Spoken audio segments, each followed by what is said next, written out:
Hello, chefs. Today we talk condiments, how to make them and use them to elevate your cooking. I am Mark Grigsby, your chef and guide through this experience, and this is the IncrEDIBLE Discourse.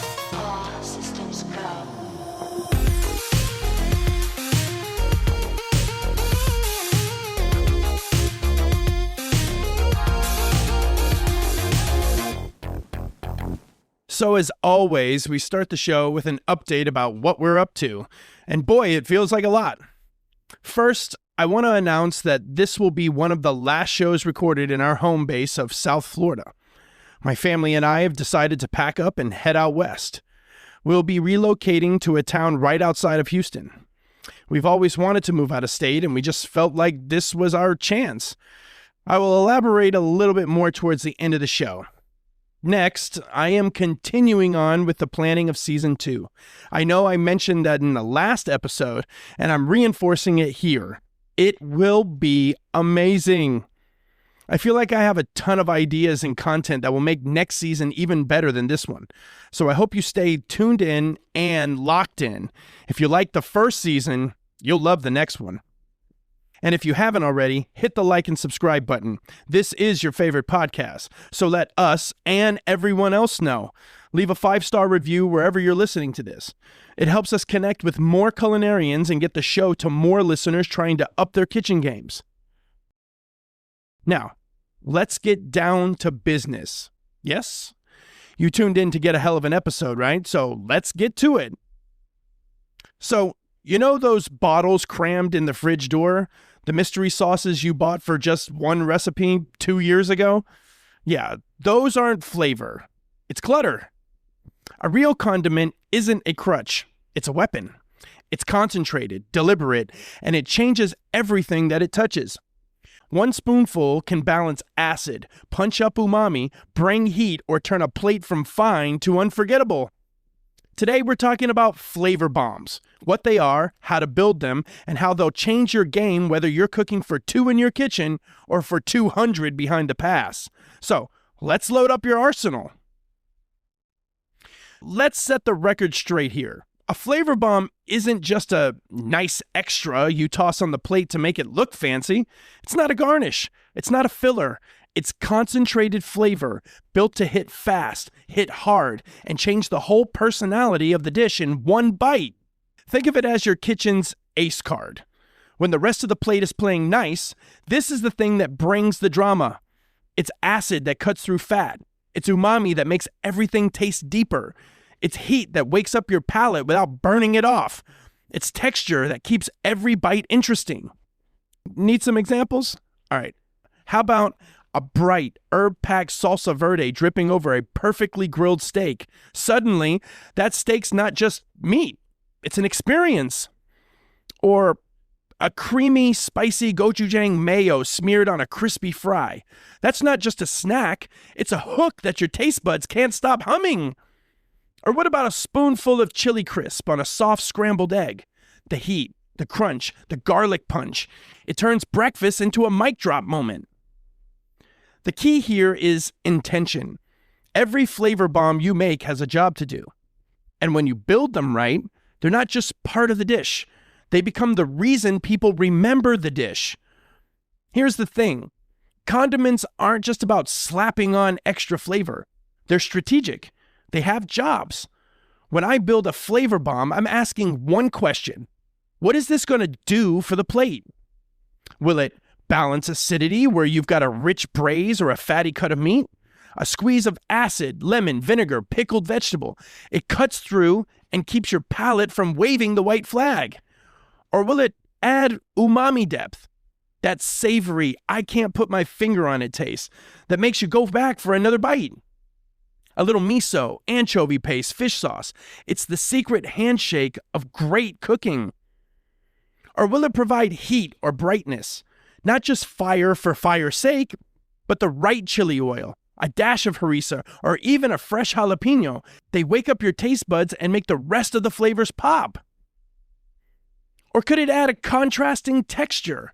Like maybe a silky soup. Give me a crunchy topping or a tender fish. Hit it with a crisp herb oil. Texture isn't just a mouthfeel, it's rhythm for your palate.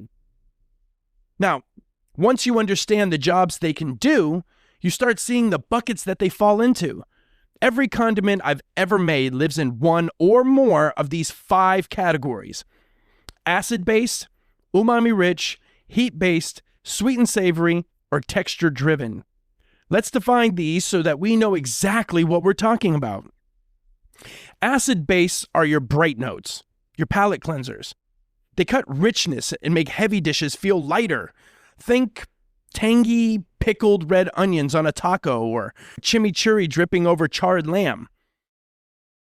Umami-rich are the backbone of flavors.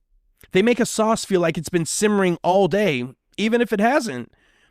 Miso butter melted over roasted veg. Anchovy garlic paste whisked into a vinaigrette. The stuff that makes people ask, why is this shit so good? Heat-based is a controlled burn. Fermented hot sauce with depth, not just sting. North African harissa for smoky, earthy heat. The goal? Kick up excitement, not burn down the house. Sweet and savory is bridging 2 worlds. Bacon jam on a burger. You get smoke, salt, sweet, and fat all in one hit. Onion marmalade over grilled cheese. Now that's flavor contrast doing the tango. Texture-driven means sometimes it's about the crunch, the chew, or that slick richness. Chili crisp hits you with garlic chips and pepper flakes swimming in oil. Roasted garlic aioli wraps your tongue in velvet. So you see, everything is deliberate. You don't guess. You think about the dish, what your end game is, and what you're trying to get the person eating it to experience. These are the things that make the experience interesting and keep them going bite after bite. And here's a pro tip. Most great condiments straddle categories: chili crisp, heat and texture, miso butter, umami and richness. Don't be afraid to blur the lines, because that's where the magic lives. You want to know the real reason most home kitchens and even some professional lines fall flat? It's not because they can't cook. It's because they don't have the ammo ready when the moment calls for it. You can't build flavor bombs if you don't have the parts in stock. So here's your arsenal. This is the stuff that lives in my kitchen, always within arm's reach, because these are the raw materials for damn near every condiment worth making. Acids. These are your lifters, your brightness, your reset button. Vinegars, white wine, red wine, sherry, apple cider, they each have its own personality. Citrus? Always. Lemons, limes, orange, even grapefruit. Acids cut through richness and they wake up tired flavors, and they keep your palate from getting bored halfway through the plate. Heat. These are the spark plugs. Fresh chilies, dried chilies, chili flakes, chili paste, and yes, all of them hit differently. A fresh serrano in a sauce brings sharp, clean heat. Dried ancho or guajillo, smoky, deep, round heat. Even your hot sauces, homemade or store-bought, can become the backbone of another condiment. Sweet. Balance. People forget sugar is a seasoning. Honey, maple syrup, brown sugar, they all have different edges. The right sweetness rounds out acidity, tames bitterness, and can make spicy heat feel warm instead of aggressive. Umami. Think depth charges.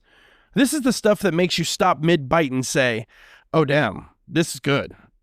Miso paste for earthiness. Soy sauce for salt and flavor. Anchovies for, now don't roll your eyes, okay? They melt in and disappear, leaving behind pure depth. Just a drop of fish sauce can transform an entire dish. These aren't just ingredients, they're base notes. And finally, aromatics. These are the perfumes. Garlic, shallots, onions, fresh herbs. These are the scents that hit you before the plate even lands on the table. They set the stage before you take a bite. In a condiment, they're the difference between tasty and, fuck, I need this recipe right now. Now here's the part most cooks miss. You've got to treat your pantry like a toolbox, not like a fucking graveyard. Batch prep when you can. Roast a whole tray of garlic and mash it into oil so you got roasted garlic aioli on standby. Make your chili crisp on Sunday and it'll carry all the way through the week. Seal pickles or dressings under a thin layer of oil to keep the oxygen out and extend the life. Label everything with dates, because if you don't, you're playing condiment roulette.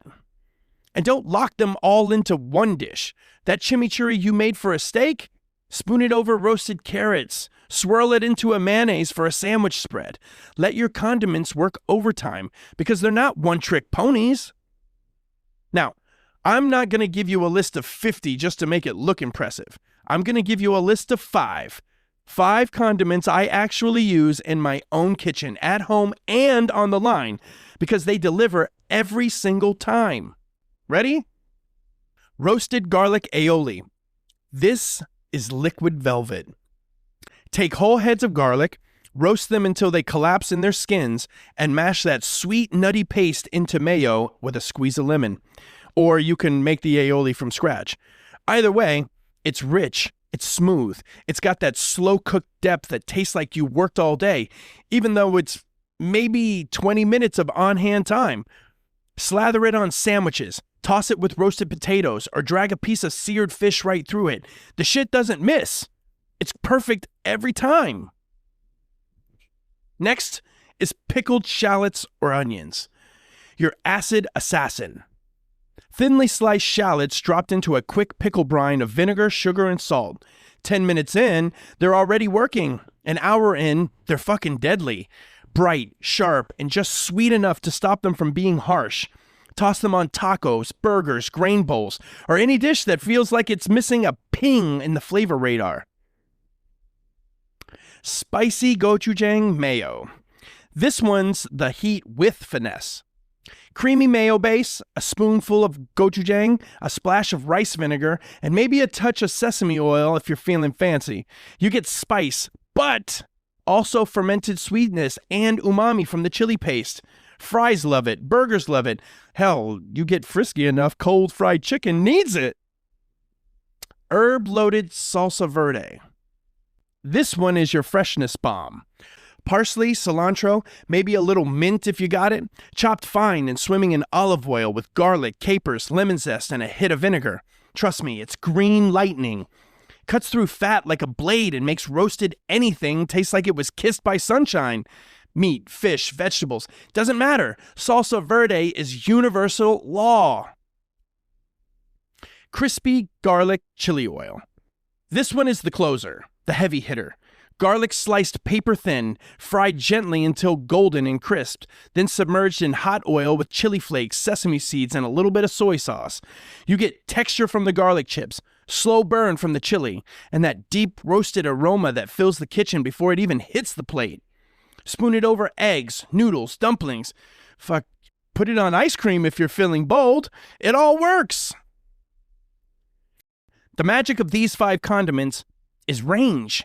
Each one hits a different corner of the flavor map, and they all play well with others. You don't need to make all 5 at once. Just have one in your fridge, and suddenly your Tuesday leftovers eat like a Saturday night special. Look, condiments are powerful, but they're not magic. You can still screw them up, and I've seen it happen more times than I can count. So before you go whipping up a batch of your new house sauce, let's make sure you're not stepping on the same landmines I've watched take out perfectly good food. Here are some common mistakes made when making condiments. Over-seasoning. Killing the balance before it even lives. This one's brutal. A condiment is meant to enhance a dish, not hijack it. Too much salt, sugar, or acid, and suddenly it's all you taste.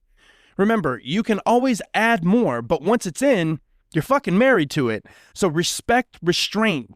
Make it bold, but don't make it bossy. Poor storage. This one's the silent killer. You spent all that time getting the flavors right. Then you left it in a half-open jar shoved behind last month's takeout, and now it smells like the fridge instead of the food. Oxygen, light, and time are not your friends here. Store it in clean, airtight containers. Use oil seals when you can. And for the love of flavor, label and date everything. If you can't remember when you made it, you probably shouldn't be eating it. Making too much. Now, let's see. This is the shelf life trap. And I get it. You're on a roll, you've got out the cutting board, you're feeling inspired, so you fucking triple the batch. But here's the problem. Even the best condiment has an expiration date. Overstay it, and that flavor you built starts to fade, separate, or worse, grow that green fucking fuzz. Make enough to use at its peak, then make it fresh again. You want a greatest hit, not a fucking stale B-side. Next is ignoring balance. One-note wonders. A condiment with only one flavor note gets boring fast. Too acidic without fat to smooth it out. All heat with no brightness. All sweet with no salt to give it structure. Balance is what makes a condiment addictive. You want the person eating it to chase the next bite because they can't quite pin down what's making it so damn good. Don't make one-note wonders. Balance that shit. The bottom line is, treat your condiments with the same respect you give your main dish. They're not just the sidekick. In the right hands, they're the show. So, now that we have the lay of the land down as far as condiments go, it's time for Food for Thought.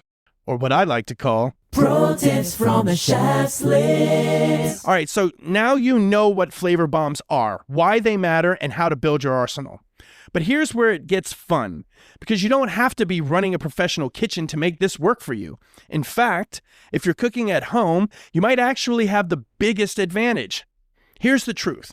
At home, you're the chef, the customer, and the critic. Nobody's telling you to cut corners. Nobody's making you use the cheapest bulk product in the walk-in. And nobody's sending your plate back if you take an extra 5 minutes to get it right. Homemade condiments give you complete control. You pick the quality of the oil, the freshness of the herbs, the exact amount of heat. You're not dealing with stabilizers, mystery sweeteners, or whatever was needed to keep a squeeze bottle shelf stable for 18 months. You make it, you taste it, you tweak it, and you know exactly what's in it. The other win? Small batch flexibility. In a restaurant, we're making gallons at a time. We can't just test something for 1 or 2 plates. But at home, you can make enough for the week, keep it fresh, and move on to something new when the jar's empty. That means your condiments never get boring. They never die a slow death in the back of the fridge. And you're constantly upping your flavor game without wasting food. Simple starting points for the home cook aren't about going full-blown fermentation lab or stocking every obscure chili paste on the planet. It's about having a few quick wins in your back pocket that deliver big results with almost no fuss. Quick pickles are the easiest way to show how fast acid can transform flavor. Slice red onions paper thin, toss them in vinegar, salt, and a touch of sugar, and within 10 minutes you've got a bright, tangy condiment that wakes up tacos, salads, grain bowls, or even a plain sandwich. Cucumbers work the same way, and you can change the vinegar or spices to match whatever you're cooking. Flavored butters are pure versatility. Mash roasted garlic into softened butter for instant richness, and whip in fresh herbs for a punch of green brightness, or blend in miso for that deep, savory umami. Keep it in the fridge and you've got a ready-to-go finishing move for grilled steaks, roasted vegetables, or a loaf of fresh bread. Easy mayo-based sauces are where most people can step up their condiment game overnight. Start with a good mayo, and then build. A roasted garlic aioli brings creamy depth to fries or sandwiches. Stir in gochujang and a splash of rice vinegar for a spicy kick that loves fried chicken or roasted potatoes. These sauces come together in minutes, but the payoff is huge, and you can tweak them to fit exactly the vibe you're going for. Boosting weeknight cooking with flavor bombs is where you start to see the magic. You've got a jar of pickled onions, a tub of miso butter, or a small container of chili crisp in the fridge. Suddenly, Monday's leftover roast chicken isn't just reheated protein. It's the base for something brand new. Toss that chicken in salsa verde and pile it over rice with a handful of fresh herbs. Mix roasted garlic aioli into yesterday's mashed potatoes and turn them into creamy croquettes. One condiment can easily work across multiple meals without tasting repetitive. That chili crisp you spoon over eggs in the morning can also bring life to a grain bowl at lunch and make a simple noodle dish dinner-worthy. It's about rethinking leftovers as blank canvases instead of tired repeats. Even quick weeknight proteins get a huge lift. Pan-seared salmon becomes restaurant level when it's finished with a swipe of herb butter. Pork chops that might have leaned on applesauce in the past can take a spoonful of bacon jam instead. Suddenly you've got a savory, sweet hit that tastes like you've planned it all week. Flavor bombs keep you from falling into that all-familiar rut of same thing, different night, because with the right condiment, no two plates ever have to taste the same. Budget and waste control with condiments is where home cooks can really win, because it's not just about flavor, it's about stretching ingredients and keeping money in your pocket. When you make condiments part of your weekly kitchen rhythm, you start finding uses for scraps that would normally hit the trash. Herb stems get blended into salsa verde. Citrus peels can be candied, zested, or infused into vinegars. That last handful of chilies from the farmer's market, they're not dying in the crisper drawer. They're becoming a chili oil that lasts for weeks. Condiments also cut down the urge to buy a dozen different specialty sauces that take up fridge space and collect dust. Instead of stocking bottles you'll use once, you'll invest in a few core pantry ingredients like vinegars, oils, chilies, miso, soy, and those can be recombined into endless variations. You're getting more mileage out of what you already own, and you're cutting out the filler. It's also portion control in disguise. Make enough for the week, and you're naturally keeping your food fresh while avoiding the, oops, I forgot that jar moment. You know, when you're in control of the batch size, you're in control of the freshness, the waste, and the budget. And the best part? The food tastes better because you're always working with something at its peak. So, we've covered how flavor bombs give home cooks control, flexibility, and serious upgrade in flavor without breaking the budget. But the truth is, the rules don't stop there. In a professional kitchen, condiments aren't just a bonus, they're part of the system. They're the tools we reach for in the middle of a slam service to bring a plate to life in seconds. And the way pros use them can teach you a lot, even if you've never set foot behind the line. In a busy kitchen, there's no time for slow fixes. If a plate tastes flat during service, you can't pull the sauté pan back, deglaze with wine, and reduce for 10 minutes just to rebuild the sauce. You need something that can go on instantly and do its job without killing the flow. That's where condiments are worth their weight in gold. They give you speed. A jar of preserved lemon puree on the station can brighten up a grilled fish plate in seconds. They give you consistency. If the chili crisp was made in a controlled batch that morning, every guest gets the same balanced hit of heat and texture. And they give you a signature, a house-made condiment that shows up on multiple dishes that become part of your restaurant's identity, something guests talk about and come back for. So, condiments on the line are also about control under pressure. A perfectly seasoned salsa verde, a calibrated miso dressing, or a tightly balanced aioli, it doesn't just make the food taste better, it keeps the team from overcompensating in the moment and throwing off the plate. In a rush, a line cook might reach for too much salt or too much acid or too much heat, but a prepped condiment eliminates all of that guesswork. In a professional kitchen, condiments aren't just something you make when you've got extra time. They're built into the mise en place, the same way proteins, sauces, and garnishes are.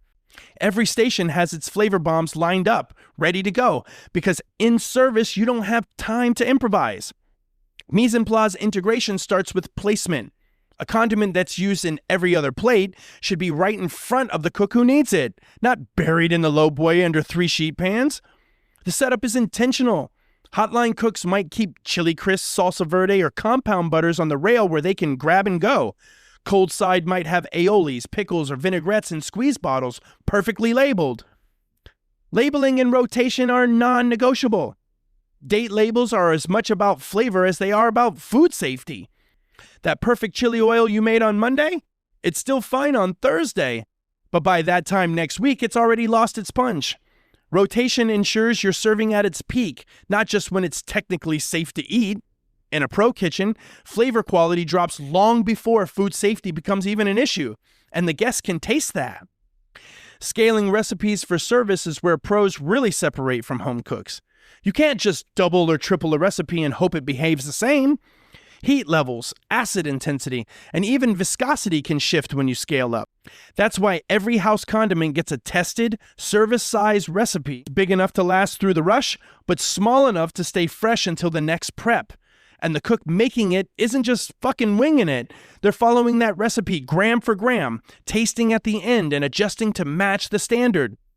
These systems don't just keep service running smooth, they keep the flavor consistent night after night, cook after cook. Guests don't come back for a close enough version of your signature condiment. They come back for the same exact bite they had the last time they were there. So, in a pro kitchen, condiments aren't just finishing touches, they're opportunities. A well-made condiment can anchor a menu item, inspire a special, or even become a revenue stream on its own. If you've got a house-made chili crisp that's blowing people's minds, why not build the dish around it? Noodles tossed in that oil, or fried eggs finished with it, or roasted vegetables drizzled in it. Suddenly it's a signature flavor thread that's tying the entire menu together. The same goes for sauces like salsa verde, miso butter, or bacon jam. You can feature them across multiple plates without feeling repetitive because they interact differently depending on the base. It's smart menu engineering. One prep item, multiple applications, consistent flavor identity. And when guests start asking if they can buy a jar to take home, you're looking at an upsell. Retailing your signature condiment lets them take the experience beyond the restaurant and keeps your brand in their kitchen. So, here are some pitfalls of condiments in a pro kitchen. Overcomplication is the first trap. Too many condiments on the menu might look creative, but each one has to be made, stored, and maintained. If the prep list starts drowning your cooks, consistency suffers and corners get cut. A few dialed-in, well-executed condiments will always outperform a dozen half-hearted ones. Poor shelf life tracking is another killer. In a fast-paced environment, it's easy to assume something is fine because it looks okay. But every day it sits, flavors change, oils go flat, herbs lose their brightness, and fermented elements can tip from balanced to harsh. Without strict dating, you're gambling with quality and reputation. And then there's the misuse on the line. A condiment's balance can be destroyed in one careless squeeze bottle overpour. If the team doesn't know why it's there and how it's supposed to be used, it's just another garnish. Training is non-negotiable, and cooks need to know the purpose, the portion, and the placement for every condiment on the board. Today's final thought leads us back to the simplest truth in this entire episode. A condiment is never just a condiment. It's a tool, a signature, and in the right hands, it's the thing that makes a dish unforgettable. Whether you're in a home kitchen with one cutting board and a chef's knife, or on the line with a full brigade and a ticket rail full of orders, flavor bombs are the equalizer. They give you speed, consistency, and the power to shape the eating experience bite for bite. If you're cooking at home, start with just one quick pickle, or one infused butter, or one chili oil. Use it all week and see how many different meals it transforms. If you're running a station, treat your condiments like part of your mise. Know what they're for, keep them dialed in, and never let them slip. Because here's the thing, food isn't just about feeding people. It's about making them feel something. And the right condiment at the right time can take a plate from good to, fuck, I can't stop thinking about this, in one single bite. And that's not extra, that's the fucking job. So this week, make one, taste it, use it, share it. And when you do, tag me and let me see what you're building with it. And now I'd like to take a moment to say thank you to everyone in South Florida. All the chefs and all the restaurants that I've worked at and all the people who came along for the ride throughout these last 18 years. The next chapter is going to be a big one, and everything and everyone who took part in getting me here, I just want to say thank you. All the memories, the creativity, and the learning, it was all a dream. I actually got to do everything I always said I would do in this industry, and now it's time to cross off another on that list. Work in a different state for a huge company that legitimately is going to give me things I've been working for my entire life. And you guys can always get at me on the website. Many of you have my personal phone number, and if there's anything you ever need, or you have a question, or you need a fucking mentor, I'm never farther away than a message. Anyway, Follow us on X and share your creations with hashtag The Incredible Discourse. Subscribe on Spotify, YouTube, and Amazon, and check out the website for recipes, blogs, downloadable resources, and more. If you've got a question, a picture, or a success story, send it my way. I might just feature it on the next episode. And remember, a great condiment turns good cooking into great eating, and it's always within your reach, whether your kitchen is at home or behind the pass. Now, get your ass in the kitchen and load up your arsenal. I am Mark Grigsby, and this has been another amazing episode of The Incredible Discourse.